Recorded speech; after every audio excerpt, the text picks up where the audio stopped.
बोलिए सियापति रामचंद्र की जय। भक्तों, आज हम सीता सप्तमी की पावन व्रत कथा सुनेंगे।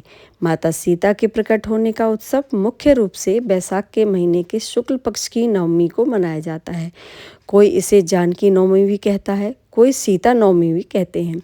कुछ लोग इसे सप्तमी से जोड़कर देखते हैं, लेकिन पौराणिक रूप से सीता नवमी ही उनकी जन्म तिथि मानी जाती है। इसकी पावन व्रत कथा इस प्रकार है। एक समय की बात है, मिथिला राज्य में भयंकर अकाल पड़ा। कई वर्षों तक वर्षा न होने के कारण प्रजा त्राहि त्राहि करने लगी।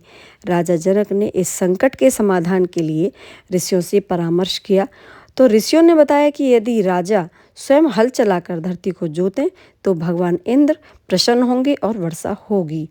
राजा जनक ने ऋषियों की आज्ञा मानकर स्वर्ण का हल हाथ में लिया और खेत जोतना शुरू किया। इस हल चलाते समय हल का नुकीला सिरा, जिसे सीत कहा जाता है, एक धातु के कलश से टकराया।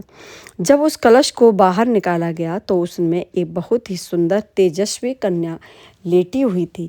राजा जनक की कोई अपनी संतान नहीं थी, तो इसलिए उन्होंने उस दिव्य कन्या को ईश्वर का उपहार मानकर अपना लिया। हल के आगे के हिस्से को सीता कहा जाता है, जिससे टकराने पर वह कलश मिल जाता है, इसलिए उस कन्या का नाम सीता रखा गया।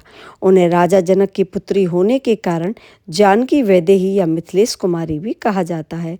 जैसे ही राजा जनक ने सीता को गोद में लिया, आकाश से मूसलाधार वर्षा होने लगी और मिथिला का अकाल समाप्त हो गया। सीता सप्तमी का बहुत बड़ा महत्व होता है। माता सीता को देवी लक्ष्मी का अवतार माना जाता है। इस दिन सुहागन महिलाएं अपनी पति की लंबी आयु और परिवार की सुख समृद्धि के लिए व्रत रखते हैं। तो भक्तों, ये थी सीता सप्तमी की पावन व्रत कथा। ऐसी ही धार्मिक कथाएं सुनने के लिए मेरे चैनल को सब्सक्राइब करना न भूलें और साथ में शेयर भी करें। बोलिए सियापति रामचंद्र की जय।